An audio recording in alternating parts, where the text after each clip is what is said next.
Machiegni nyakoromogi chenge sotarike na par kod adek dwe mar auchiel higa mag 2026 chenro mar paw tuke kaka pile chieng' ngeso obedo gi thuolo mar go mbaka gigo mopogore opogore matimore paw tuke mabende waluwo. Ang'eyo ni gima sani dhano lose mathoth en weche motenore kod tuke mag piny mangima World Cup, kendo ang'eyo ni gi sani kama intiere iseyiero tim mabende ibiro tigo kata ibiro bedo kipako e World Cup. Wantiere gi timbe mowuok e pinje mag Afrika, wantiere gi timbe mantiere e pinje mag jo wazungu, kendo pe osego nyaka sani nyalo wacho ni osego kwan tuke maromo 4 kendo gisebedo gi duoko mopogore opogore. Be iseyiero tim koso podi? An Ochieng' Emmanuel pok ayiero tim nikech pod ok aneno kata pok aneno ng'at matugo opira kadwaro mi abiro ng'iyo tuke gi mokwongo gi duto, timbe go duto, ata bro bet piny ayiero kit tim bende aparo ni abiro pako tuke mag World Cup. Kendo ang'eyo ni kata un kama untiere nang'eni jomoko pod dito nikech ang'eni timbe mathoth ji yiero pod ok odonje pap, pod ok omulo opira.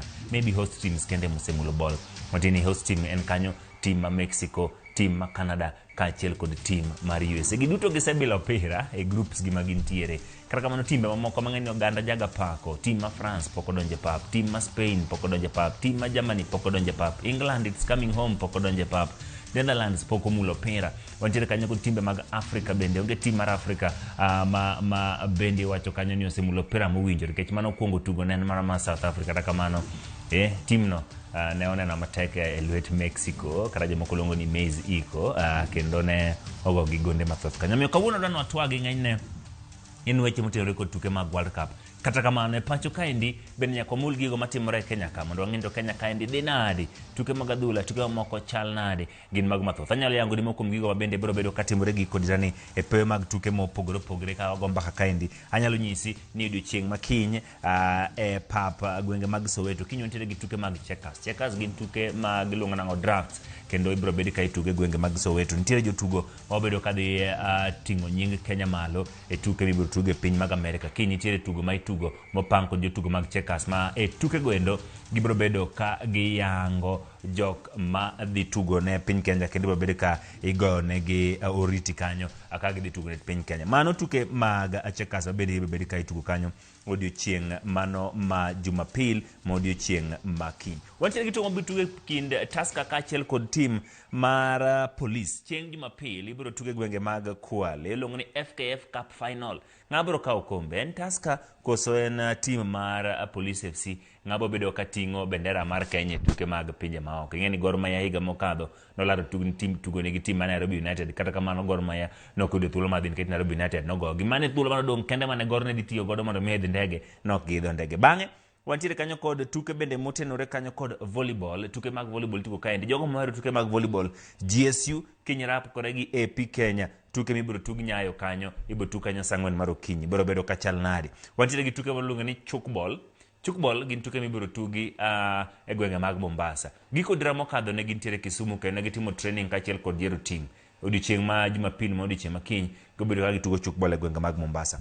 Aito nitie tugo miluongo ni futsal. Futsal bende ibiro tugo odiochieng' ma kiny Nyayo, ibiro tugi kanyo Nyayo Gymnasium kochakore saa 6. Jogo mohero tuke mag futsal nyalo chopo kanyo mar omi tuge. Aito wantiere gi tuke mag Sunshine Development Tour, biro bedo ka iriembo kanyo weche mag riembo ndiga. Joma riembo ndiga nyalo ng'iyo kuma intiere. Aito tuke mag World Cup kaka pile. Odiochieng' ma kawuono nitie moko kuom tuke mitugo, kendo ni mondo aliek ni alieka. Tuke mag Sekafa dhi nyime, kendo gie sani Kenya ne tugo kod Sudan.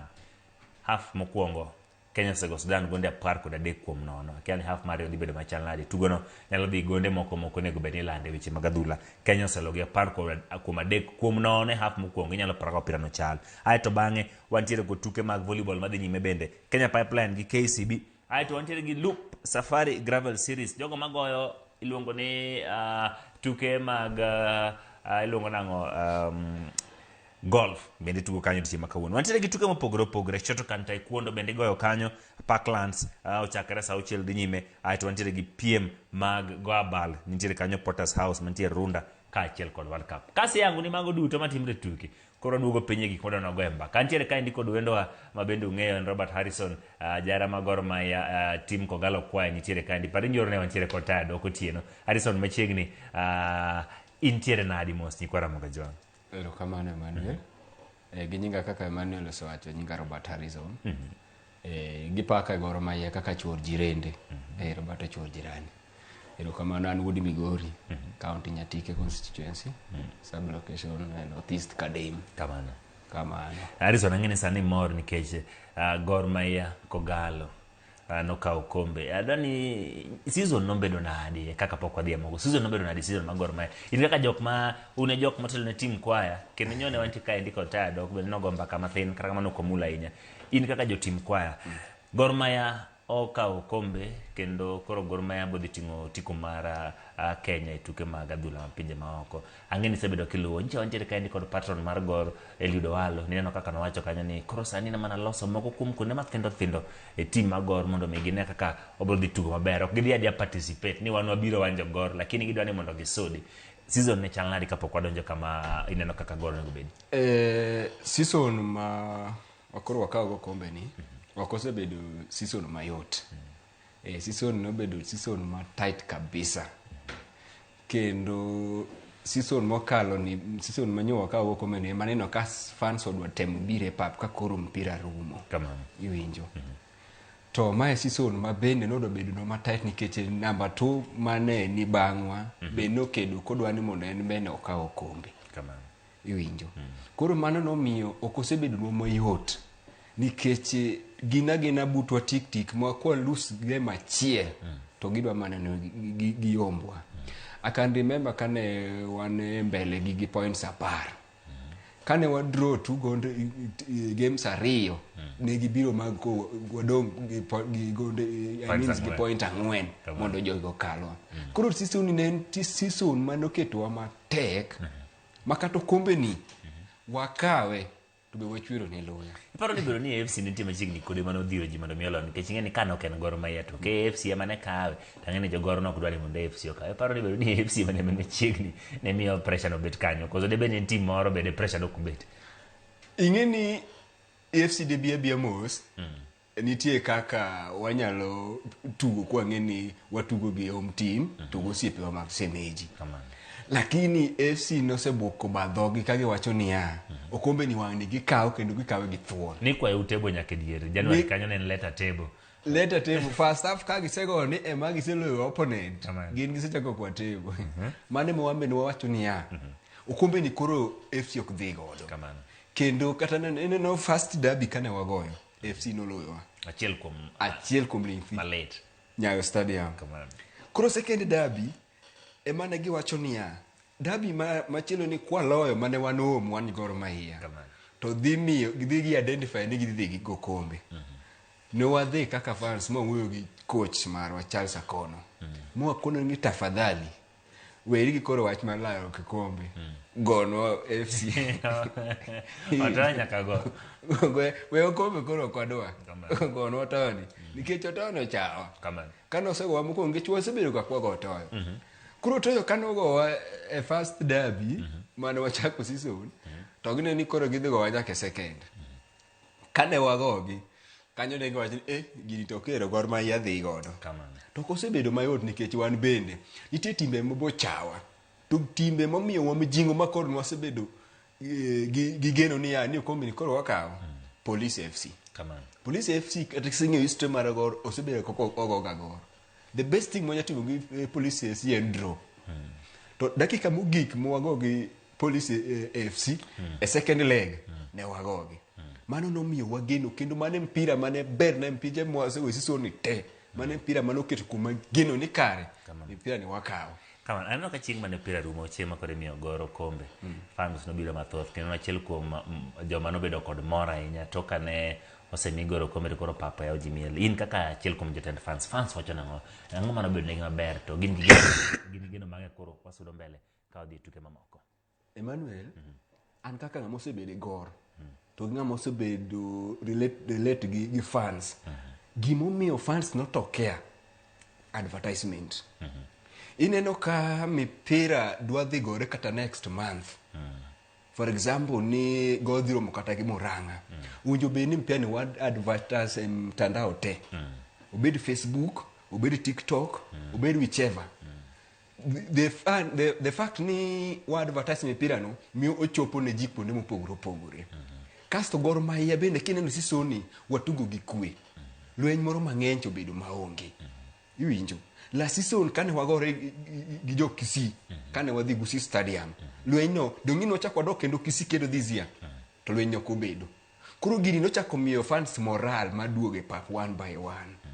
Kaso kendo jo TikTok bende nochako donjo ohero mpira mar gor. Koro gibuko advertise kendo, iwinjo. Koro gini yuayo ji machiegni ka gineno ni kare kawuono kan thuolo wadhi ane mpira ni ochal ka gima mpira malich. Aya Sport Pesa bende okete masasa magor dhi gocho to gi advertise. Iyudo ka ji oseboko ero wach mar mipira momiyo ji nobiro mang'eny seriously.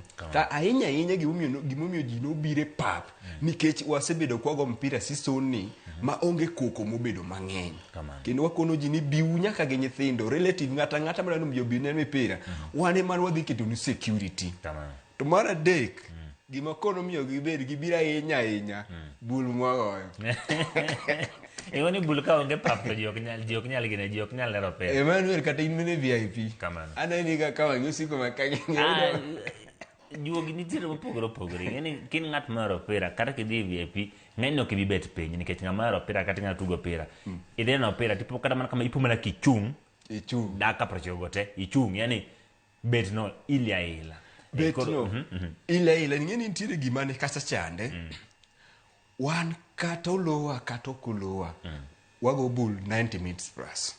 Iwinjo. Koro bul bedo na peka mpira serum. Bul kwanza kosa go a day. Second half. Koro peko ko yuagi. Jolengthi koro ok dhi. Ok dhi. Kata ka mpira rumo. Ine mood ka mood ni piny zaidi. But gimoero gatimo ni mondo mi wanyisi reaction moro ni mipira no kubedo no maber. Ka mpira oserumo ga to wadhi ga changing to wadhi ga gi players gi coach to winjo ywakwa. Fans ng'eni koro sani ng'eni koro ngi ting mang'eny season manyien. Ubro pako gor Kenya ka to kendo ji dwa dhi oko. Bende no ka nitiere ikruok ma fans moko biro bedo luongo ni traveling fans. Manyalo biro ni kore ma biro wuotho gi team kata gidhi oko nikech koro ko udong gi bul Kenya ka to gidhi gocho Algeria. Biro bedo machal nade. Be gima kamano sechako twake. Gine na wuo kodini. The last time manyocha chamo last dinner gi players. Ne wan kama ni Caved Hotel e South Sea. Mano gine ne mokalo ni. Ne wachoro ywakwa ne patron. Eliud Owalo. Mo wanyise ni sani wadwa chako manyo passports. Mondo wadhi tuge maoko. Gor sani dhi kod tugo ka. Dhi dho ndege. Koro wan bende they need us. We have to give them our support. Koro chakre sani endi. Sani ene mana loso passport. Wadhi dho ndege. En paro mane manubedo godo mondo mi ne kaka fans gi players ukaw kombe mag Gor Mahia uter ka patron ma Sendra Lamolo Odinga. Pod en patron. Wacha ne patron number 1 kata moko biro moko luwe alo lakini hata pod en patron. Mondo mi no team gima chal ka ng'oma ni nitiere pacho to en ang'oma no kelo ne team kata in kech ng'ini jok mane kacha kendo pitch no wuok ang'oma no chopo ne team. Thank you very much. Mokwongo rombwa gi patron mosenindo Raila Amolo Odinga. Rombwa kode mogik isi mar Gor Mahia manodhi romo kode. Kumoting'o Owalo, chairman Rachier, vice chairman Salibolo, treasurer Okuku, to gi CEO Ngala, to gi secretary general Nick Arum. Winja maber. Patron nokono wania our late patron. Aoro mondo dhi omo kombe adi? Ariyo. Akwayo adwa ni udhi ukelno kombe ariyo. To kukelogi, to kelna gi mondo anengi. Mokwongo noro mondo dwa kaw ODM Cup Mombasa. Iwinja Emmanuel? Gor no dhi mokaw. ODM. Mar ariyo no wachako wacho niya, kelno adwa ni mondo ukelna KPL trophy. Udhi kelona? Wadhi kelo. Baba nokwayo mago. Koro mineno kane wakaw kombe mar KPL nwatero ne mama Ida Odinga kaka ne baba wacho. Sani wachomo bondo. Wadhwa ketne mondo gwedhwa. Mondo next season kachakore kendo wachak wakaw kendo machielo. mani lek ma wan godo. Kane gima kama otimre, ang'eni fans loso un gi group pogore. Fans nowacho no, ng'eni gima ne girwako koso ne giwacho ni ok onego tim kamano nikech ang'eyo ni dakika ma 80 nyaka 82 season ni te kasedhi e pap. Nitiere ka igoga bul to dhano pamo to firimbi kudhore to gik moko ma green ka muochore flag bi goyo nikech iparo godo mosenindo. Ipani ne en mich maber man umiye nikech season machal kama. Nikech aparo kata mano nitie omenda moro mane ochiwo mapani mane romo ne mogik gi jogor maya kapok koro nodhi oyweyo. Baba nochiwo 10 million kane giromo bwana romo kodwa mogik. Kamano. Ineno wamiye ga respect nikech nyaka sani pod pi wang' wachwer wayweyo being the fact ni en ng'at ma important mane wa lose en nokonyowa in several occasions sama goro kwamo. Team ne dhi wuok kata ne dhi gocho oko to lewe paw ndege. Simu kende ma Raila Amolo Odinga negoyo oseromo golo teams kendo dhi idho ndege. Koko chipin mogolo pesa simu kende mogoyo players osewuok dhi iwinja. Koro miyo ka wane pap each and every time to nyaka wapare wamiye respect mar kende. Iparo ni gino bro dong kanyo higni nikech koro mano dakika na ne jogor wacho ni dakika mag baba chiegni chopo asebedo abet ka VIP lakini chieng' ma bende agomba neno opira maber to an Russia kucha dhi mielo bul nikech ka bet koni to gino kaya maseche moko gimoro timore pa mana malao opira but ahero ga bedo Russia seche moko. Iparo ni gini dhi dong kata goro medi kere dakika mar baba nikech ka bete batap to koro moga kodong dakika moko manyo yocho ni dakika mag baba chiegni chopo rano ka jingire kwa dakika jomoko penyo dakika mag baba en man. Ipanya gima ka ber to nego ket kanyo higni to beda gima koro ni mago dak goro maya gin dakika gi to mane ma owene kanyo. En gima bro dhi bedo kech en gima one fans waseketo ni ditesa mar Raila Amolo Odinga ma wamiye respect ne makende. In fact kata kidhi e VIP kom Raila pod nitie kanyo. Always an kineno ka bro kale VIP to ka chopo kom Raila kanyo tibo neno ka chalo kama mose kama sudi tingwa kama no gute gi mumbe matamre ya mose kama to kalo kata onge kamano to image ne pod wan godo. Kuro nikech en patron wa ma pod ngima mabe oronwa lek. You never know nikech Raila Amolo Odinga kaka nogwedhowa last minute kano wuok odhi India emomiyo wakawo kombe. Koro respect nyaka wami each and every game mitugo. Awinjo kata ka jo Arsenal moko bende wacho ni baba no dhi mondo medo ya ufungni moko manolo golo kombe ni koro Arsenal lo kombe kata kamano nyakwaro mogi pod wagomba ka kaendi wantiere kaendi kod Harrison Roberts kendo wabro bedo ka gomba kama thoth joma moko bro riwre kodwa mana machiegni nikech gintiere komoro kocha e Nyakalondo bende chendo mar Kogalo time dhi nyime. Adani mondo mi report nikech team mar Migori Youth sani e joloch ma tuke mag NSL pacho kaendi kendo Migori Youth ni kawuono tugo gi 3KFC gwenge mag Embu. Patron margi Mark Nyamita nogomba kod James Opondo japicha ne ane kaka report ne chal mae kaka ne en.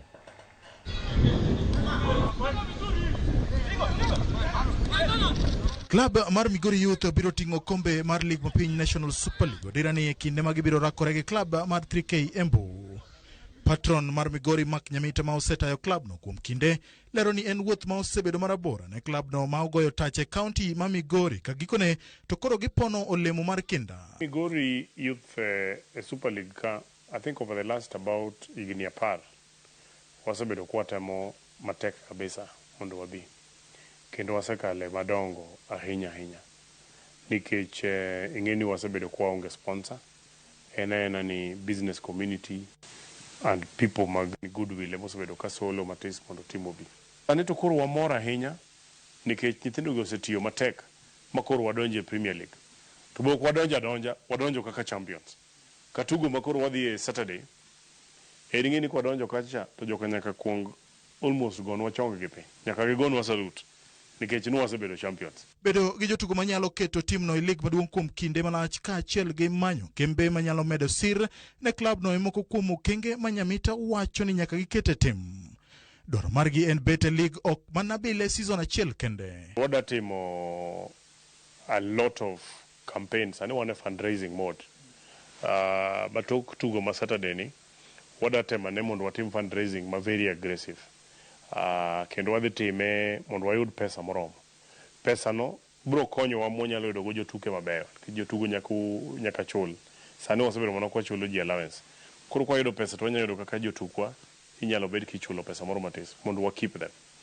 And also pesa kwa nyalo yudo mwang'iewo godo jotugo moko from other teams mane kwa bro timo. So sani en mana marketing to get the best team mondo wabedi gine kama. Donjo mar Migori Youth e lig maduong' miyo gwenge ma Nyanza gi johera mag adhula thuolo mar bedo gi klab. Kata odoko ni Gor Mahia en klab mar joluo, Nyamita wacho ni gin ema koro giwuok e Nyanza kendo Gor Mahia nyaka tang' nikech joluo koro biro loko tanga. Wanodwaro ni lweny mar mpira nyaka bed mane i pap. Oko koni ten mana war of words kone gi kocha lakini e pap.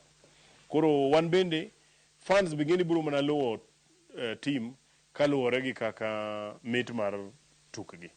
Koro wamboda ni mondo wamed tedo tukwani. Kubedo mamit kupuno wamayo Gor fans to sawa. Lakini gino wete wa madongo, but we are also looking up to them mondo kuwa donje Premier League mondo gimbe gitim no mentorship tereka konya bede Premier League. Koro kigineno kaka adui gibera beda kodwa mos. Samoro wabo ginyalo weno matis bende wambo wabeli gi matis eka kwa sudo. Gedo mar alap ma Migori ka achiel gi yudo mitoka mar jotugo kowuok kuom jatend piny William Ruto gin moko kuom gigo ma Migori Youth biro bedo go season manyien. Ma nyiso ni time madongo e lig maduong' kama oting'o Gor Mahia, FC Leopards, Police FC, Tusker FC, Nairobi United e kind klepe mamoko biro tugo gi Migori. Alap ma Migori okang' ma ineno kaka mano mabiro medo mpi mar klabno e counties makaluo. Wach Migori Youth ni licha enya. Omora miweni ng'ato gida.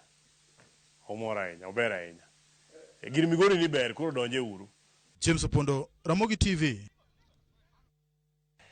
Koro mogi kapok kwa lose weche motenore kod Migori Youth nikech ang'e ni Migori osego korgi kanyo kadho kuom patron ni Gor Mahia ma jo Nairobi. Koro Migori Youth ema dhi timanade dhi kawo weche mag tuge adhula e gwenge mag Nyanza. Adami oli pot mawuok e pinje mag Tanzania nikech ka ang'iyo kaendi en ni tugo e kind Kenya kaachiel kod Sudan mano under 17 tugo chungi dakika 60 kendo tugo rumo gi kanyo nikech Kenya nosego Sudan gonde 17 kuom nono e daka ma 60. Koro debe no dhi chopo daka mar 90 na dhi bedo tugo chungi kendo gesani en tuke mag Sekafa Women's Under 17 Championships 2026 kendo kaluwore gik mane okindike mbui ka indikne kameliwa achiel kachiel en ni jotugo mag Sudan chal mohinyore chiegni duto kendo koro tugo no ok nyal dhi nyime kendo tugo no ochungi. Ano ka thoth ji penjore ni ang'o omiyo chung tugo. Ji wacho ni onge lig ma tugo rume kapok ochopo daka 90. Jomoko wacho ka en ang'o omiyo ne gi oruma do ne gindikore mondo mi gitug tukegi. Iwacho ni koro Tanzania bogo gigonde 30. Iwacho ni ne odong' 6 mondo mi koro gigi okethre bed 25. Kata kamano opiro chung kanyo kendo gi sani Kenya nosego tim ma South Sudan gonde 17 kuom nono daka mar 60.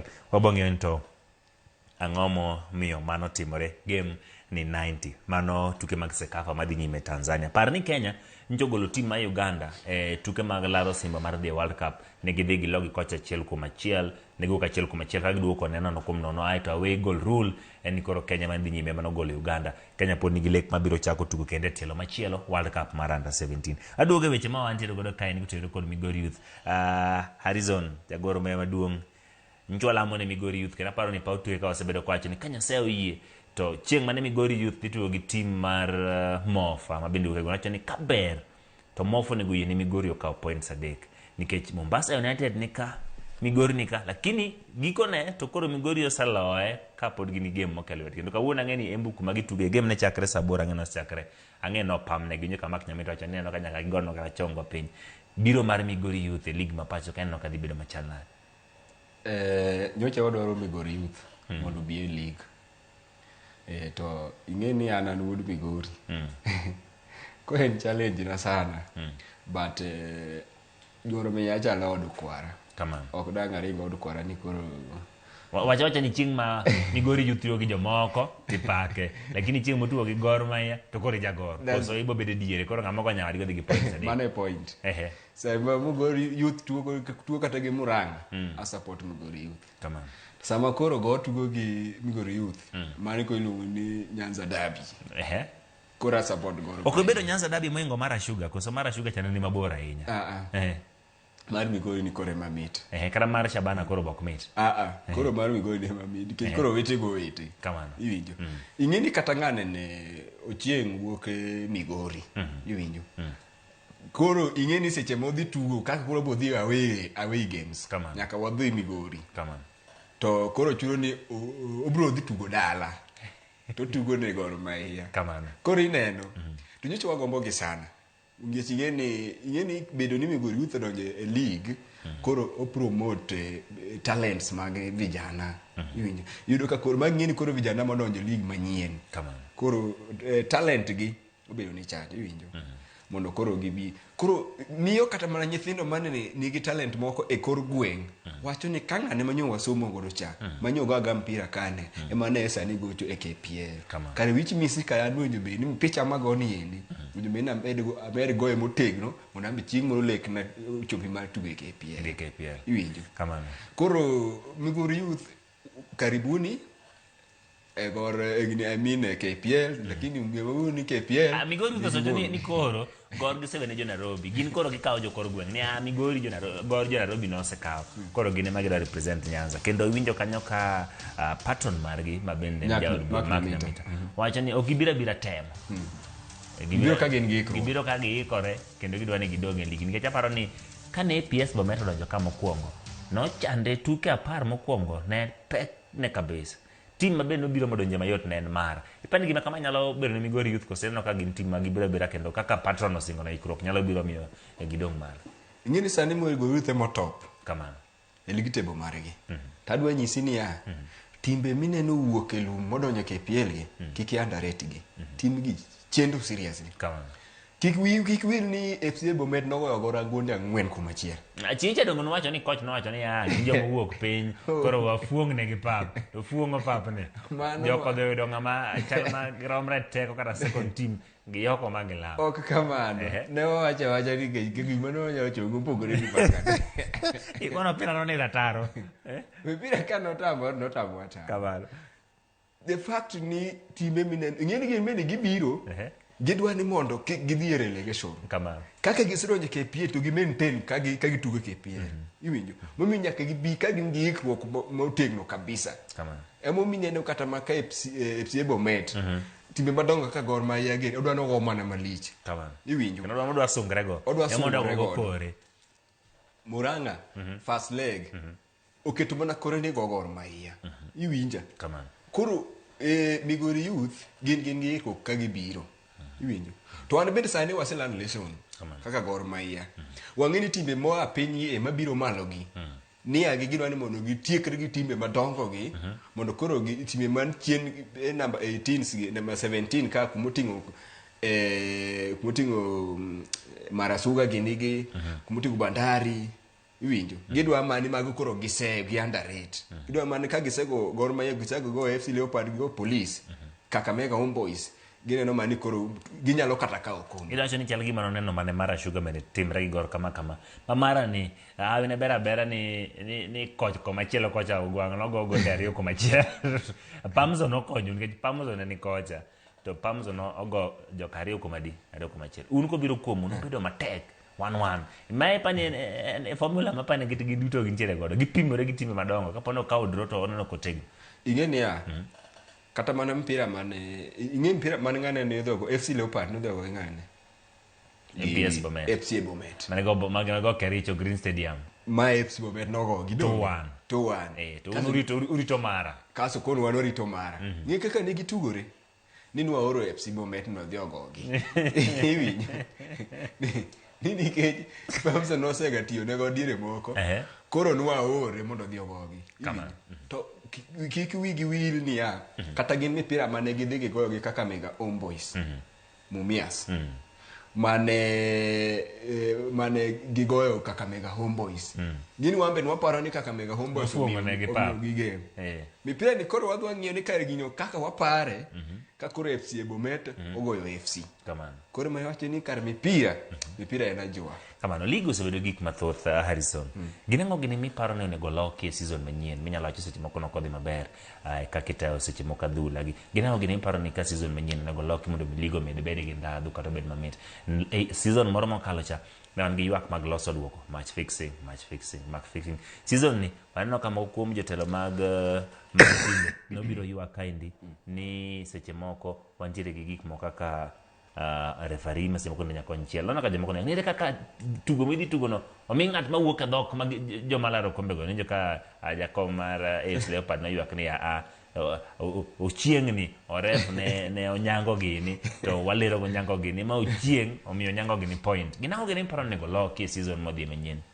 mokongo wachake fan base wa advertise uru mipira wakwayo league management mondo fixtures mini Emmanuel dango fixtures nino kaka othago wagi FC gigine gi marasuga iwinjo ni mipira kiny oloke mipira rucha idhi goe Ramogi FM kinyi go Inoro kinyo ni Inoro ni kichopo Inoro gino ter KBC kamano magi hinda fans chope pap iwinjo ni se book iwe tich Mombasa adwa dhi neno game mar Gor Mahia FC Bomet wach neno Mabi Stadium se book ticket mirito ne se book ticket iwinja maber kamano to kakuru di chieng makuru winjo be ni idhi idho gari cha kidonjo online mi game obedo postpone ochor nyime CEO mar madam mar Asuga otamore ni game no kunyal tugo kanyu winjo haya gitere wang'uru wacho ni sawa timore dichiel wachaka dhi alok kendo buko ticket ichaki dhi loko ticket chaki book kichaki ling matin cha ogole kendo wang'uru ke duoke kia awendo green stadium mago gik mahindaga kipel management biuru stable beduru stable mondo mi fans tich mayot mage momiyo fans duoge pap iwinjo advertisement to gi constant fixtures iwinjo mar ariyo security kelnwa uru security mang'eny pap iwinjo mondo mi fans obed secured players obed secured yani the environment mar pitch kanyo obed gi security malong'o nikech ing'eni da wuok ka fans oseneno ka around onge security ma enough iwinjo to da wuok lakini kukilo ne fans security maber to da ok nyal wuok nikech koro gilgur sasa pinywa sani bende ji osechako buko buok iwinjo wach mar ni kwa bide pap wamodho tiaga saka sacha adiuni kumi gelutnya mano gima sani okwadwa second thing pitchka refs gibeda beda fair iwinjo okwadwa cases ni Gor Mahia okaw league ni to mebebwa FC Leopards okaw league ni wamebebwa kiango gol nene mpira mana goro dhi tugo awendo kata udhi tugo mana Bandari Chumbaraki Stadium ni ref cha macha ref majaluo omiyo gi amia mpira hapana ref beda fair mondo watuguru league in a very very fair manner inja mabe mane mabiro miyo mpiche mag Kenya biro bedo mamit sana watch penalty moro no mawakane wane wang'uru malit serious Toronto gi Tusker malit serious jio yuago nyaka ligo rumo to donge ref chaso di mosiemo to koro dakika mogik ochako tamore ni imineno otimo ite ni ipeji ang'o mang'ani iwinje ite ka musiko mana gi ite dakika to timo ni point the AFC Leopards benie tokwa ka benine tokwa koro ng'eno waseboko dhao ni kare gini endi AFC is behind the thing mondo mi mawa points iwinjo kasi ng'e gima rach ga seriously bedo on top of the table kaka Gor Mahia he was very risky kech kutema tugo matin ni fans golo dhao points bedo deduction kuro kanyo be ni waluoro ting'eni no mawa penalty to nokwa tugo dhao we as fans seche mene wadhi e game wakongo bedo piny to mboya mwa winjeu ni whichever what the result madhi wuok e pap kik watugru dhao kun gadiedi mondo wakaw kombe ni kik watugru dhao kato dhi omawa mana points wahore nikech wan hali maututi Nyasaye be ni kodwa koro kik watugru dhao mondo mi kaw gini mamuol sana iwinje maber mano miyo mpiche te mane mawa kata mako mana handball to kiango ng'ane nogo piny kane wan Nyayo Stadium Ebenezer ref timo mana ni okwadhao iwinjo bulchung mathin ang'o matimre machundo chung ok gore ineno areas matindo go ka KPL management oluwo maber mpira dhi bedo mami kendo fans dhi bire pap koro akwaya niya sani dha orumo nikech we are always our brothers and sisters keepers wane security chako kodwa mondo mi mpira nyogore maber wabiure pap wamiu team support being the fact ni wane pap kacha wago bulno ji ng'eny players bedo gi moral Kamano. kendo gitugo ka otiko kama owacho weche mag gor kapok odhi umro duoge weche mag World Cup. Iparo ni gin kuonde mage ma koro nego olosi tim mar gor gipani kuonde mage mapani seche moko fuok montie matin kata ok ni rach ahinya lakini opungua matin miparo nego osir mondo mi tim odhi tug makare season manyien. Thank you very much. Ineno korka signing winjo beni wabed gi strikers nyingi sani wadepend kuom strikers matin chini adek Kama Ebeneza Asifua inen gi Mild kama wan gi Enoch Morrison koro Gor Mahia aneno sani thuolo maweno matin wasign strikers mawuor adek mawuor ne goals madwaro goal seriously Kamano. winjo kaso wamed mid moko ba ariyo defender wan sawa winjo maber goalkeepers wan gadek winjo uni goalkeeper number 1 mar Kenya. wan goalkeeper number 1 to still winjo bene gi jikaza kata konya medo goalkeeper achiel still they ok bedo marach. Patron nowacho kani kata en gisebet piny kendo ging'iyo kaka ginyalo tego team no kaka en no in gadier ni kodhi tugo kamano to onyalo kelo gimoro e tuke mag Afrika koso nyaka jiwe adieri ma ing'eni Emmanuel nyathi mariek kanie class kikipuoe sate kamano nyathine mawinjo beni chwado kata kotimo makosa kamano to ng'eni ya ayudoga kwano 98 japuonj siko makachwara ka odwane mondo ayud 100 mane kaka winjo beni sani Gor time kamano winjo beni players gibedo pushed at the level mikono geni ya no utemo but you need to do more kamano winja maber season nine yweyo mamewa matini wadhua gini yweyo mamewa matini wa sign players fans mondo bie pap winja maber kaeto salary mar jotugo ng'ene ka salary ber mfuko ber gitugo koro kanyo ng'ikruok kikibede kata ineno gi wangi ineno season mokalo ni to onge players mogomo ne bero gi yuak ni gimoro timore gadi sports pesa chudo in time allowance imiyogi to gi nende winning allowances che bende miyogi kamano itero gi lunch maber training gi mora mora dhi ma smooth kamano mano kate siov owalo patron nitiere gik ma ji nyalo ga kwano notimore season maber kata marach anana kwana ni tuke moko miparo ni nobedo mamit ahinya e season mokadho ni menyacho ni ka to nomora kaka notuggi kapok kwano tuke manyalo bedo ne chala mane deyo manono ka nodeyo ngi tuke koso wachak gi tuke manodeyo tuke manyalo bedo nodeyo ji season mokadho tuke mangiparo ke chana ngi tuga achiel kende ma anyalo wacho ni nodeya kata ne litna kawane tugo mar Gor tugo mar team miluongo ni Bidco ma koro dhi lumni nodeya no litna ineno kende gini pachi chala koda wadonja ligi ni pap to wado gi Bidco United mafuta go wani ukier ma Kasarani wiyok no wilu mane wiyok no wilu nyaka chieng kamano adonje season ni e poda wendo to Bidco goya to Bidco en team muwuok e lum Gor Mahia to kura penjora ni ya ka chake kama badhi nyalo kamano kuso gini dhi chak baya kendo kaka last time no baya na miye go Police FC second thing FC Bomet no picha no maki gol mara rie picha no maki na pumunikani nyaka mara dek iketo bule kama iketo bule kama tingi yani to angomo kethore ema oyanyisi okata mara ne kikugo Gor Mahia to bonde ngwen jowadu mano na wacho ni ma gini ni gimoro iye kamano ing'eni miyo koro lekna mar dhi kaw league dok chien goal difference osemaika osepari points adek osede moko achako season gawi marach Bidco goya 1-0 Kasarani ka thimbo arumo games Bomet team chakro dha gonde ang'wen kuma chiel Nyayo Stadium awacho ni jowadu abro chopo Kanan tawacho kaol malak magichonga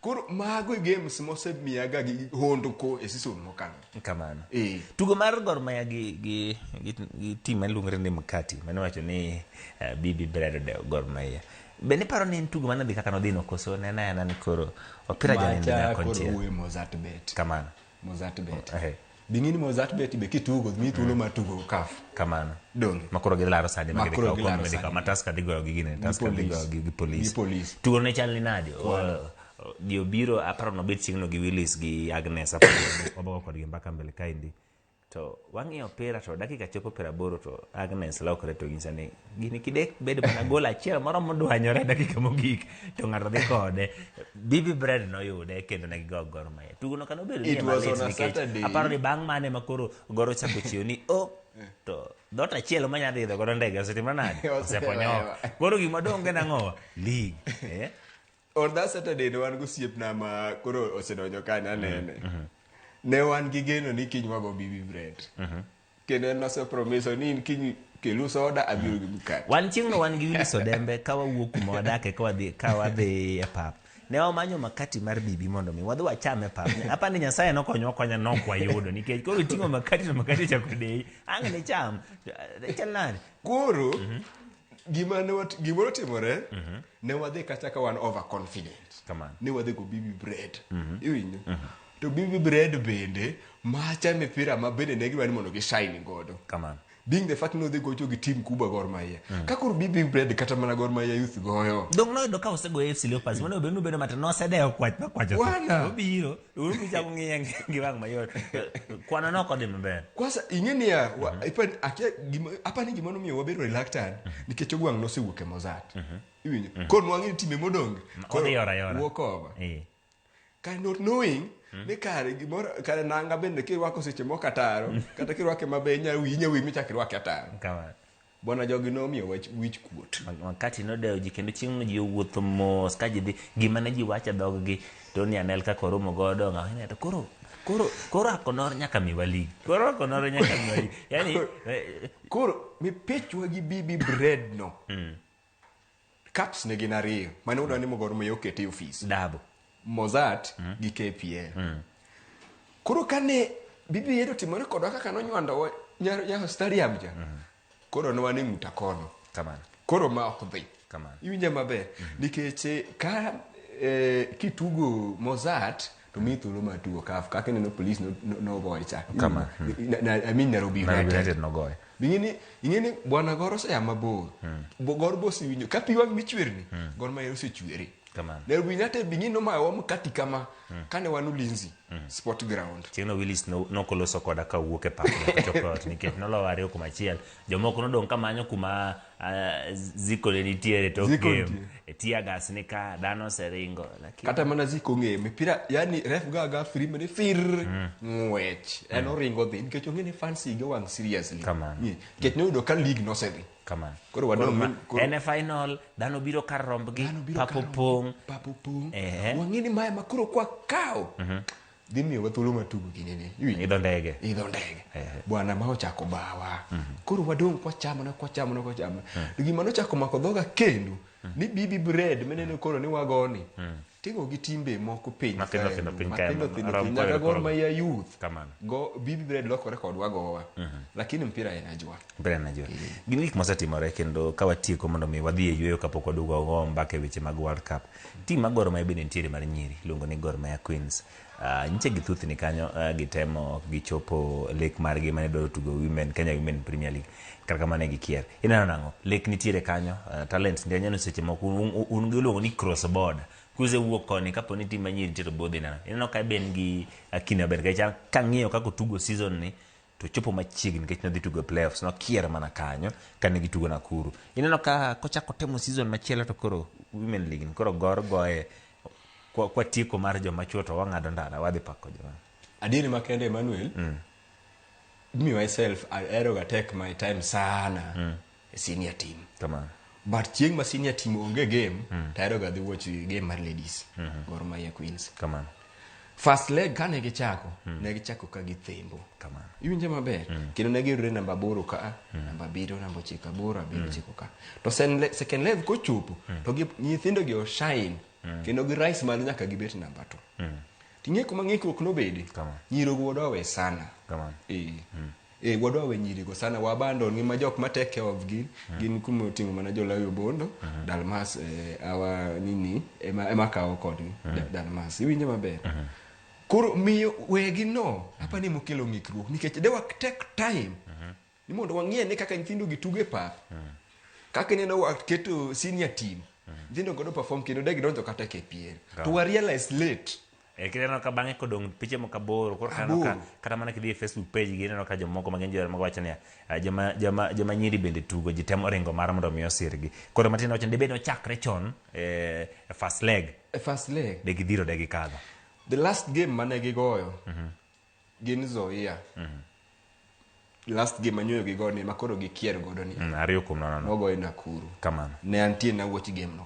kama winja maber nyithindo gol tugo makosa ma watimo nyithindo waweyo mwaparo gi last minute iwinja to nitiere gik moko ma jotugo go through iwinjo ma ng'ama chopo e pape manyalo neno ikoni ni mos mokoni okrogi kamano ng'ama chopo e pap moneno kaka nyithindo tugo ma nyithindo go tero negi ywak ing'eni seche mwadhi kata chande ating'o 200 moro ating'o 100 moro amiye iwinja maber kiny miye moral nyaka ta idho go fare kodhi e training ibooste to kok wachope pap ok wang'e chandruok ma nyithindo gini godo but I'm sure you this style ma nyithindo ka tugo godo ka next season ka gichako gidhi donje KPL gichopo malo nikech na neno game mag tugo gi Mother United Queens Mother United nini jalonye kane wadandora stadium kamano mane Mother United ogogi 1-0 Mother United ma sani champions nyithindo go no tugo iwinjo to nogogi 1-0 ka just arrest aswa niya team team mo hotel number 1 e league tugo gi number 2 kata number 3 ka to wuok 1-0 which means niya ng'ikruok moro emidwaro ka maka inyalo rekebisha mondo mi o boost players gi kata mana league ma this time nege kawa iwinjo ne koro mero kama nasudo kwamba Garrison wayangu ni gik manotimore odano kaw yo ka waduogo adwa ng'iyo kapo ni South Africa dhi dala koso ok dhi to abiro nyiso kapo ni wadhi yiero team mabiro pake World Cup omiyo kik dhi mabor oduogo to kuyo matin wana gi jowa mabende nitiere kocha giseduogo koni mondo ogo mbaka mapiyo piyo watiki weche mag World Cup oduogo to kuyo matin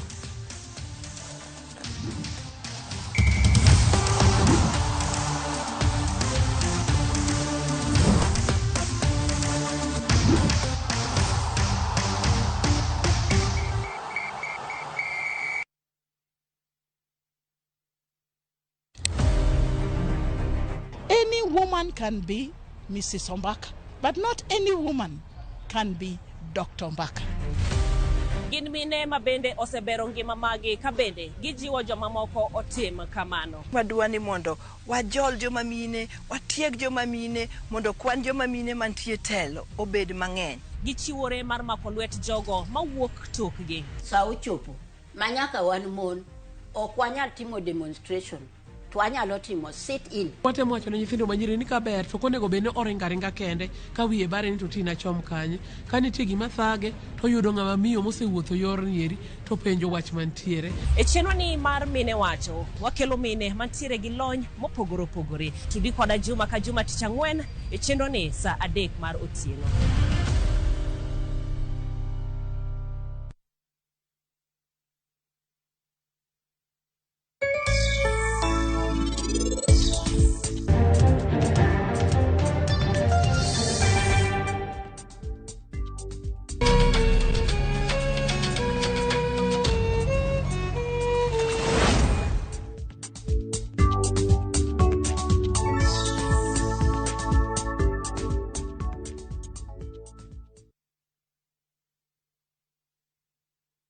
Wach mane nyamalo? Nyoro gotieno. Aneno bondo ka wuok iru Pamela ka. Okay. Nene koro. Kore we aturu gi ngite kenda yawa. Chuny maler. Ini geni chuny maler tingo gik mang'eny to ok ng'ur. We are safe in your hands. Nathi wadaka yud thieth maber. Koro kik wi dangni. Hero kamano. Akwan. En ang'o? Hore nyathi.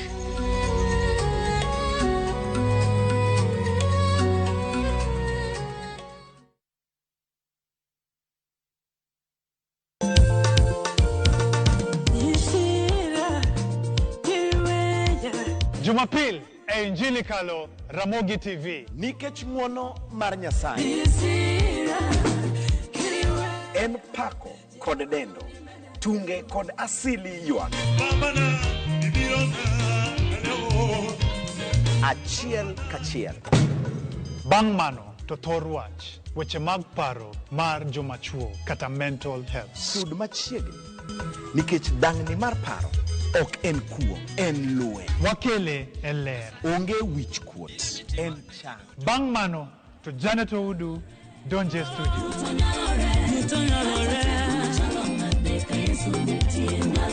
En tich ne ruoth. Jumapil e Ramogi TV. Injili kalo.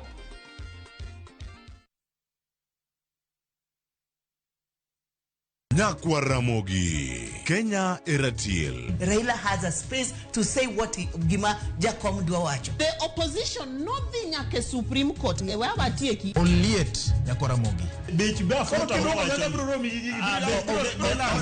Jumapil ka Jumapil. Ana chungo mama Ratil kadel war piny. Ka adwani wa discuss kaka Kenya dhi. Wij twak mago Ratil piny. One was gore no opposition. One was gore no opposition 50 years. Mae ukiparka kele wich bar moro. UDA onge kama pose donje. Adwani penje bati. Koso donje kona mane. Sachiel gi nusu tieno. Siasa mar piny Kenya en siasa koso dongruok. Kai kelo ni kod George Bati. Kik bai.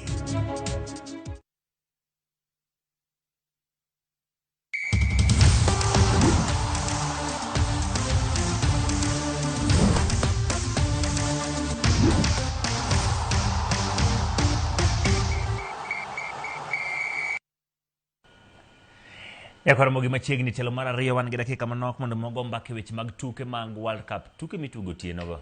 Awinjo ka ji wacho kamano. Ando koro tugo mitugo tieno adhi lawe ang'o. Awe nindo kosa timre nade. Ndiye World Cup. Wanchire ka indi kod joera mabende wanchire goro pile ka pile. Ngeni chieng' ngeso kama koromo saa 8 to wan gi pau tuke e Ramogi TV. To kendo wan gi pau tuke kogalo time e Ramogi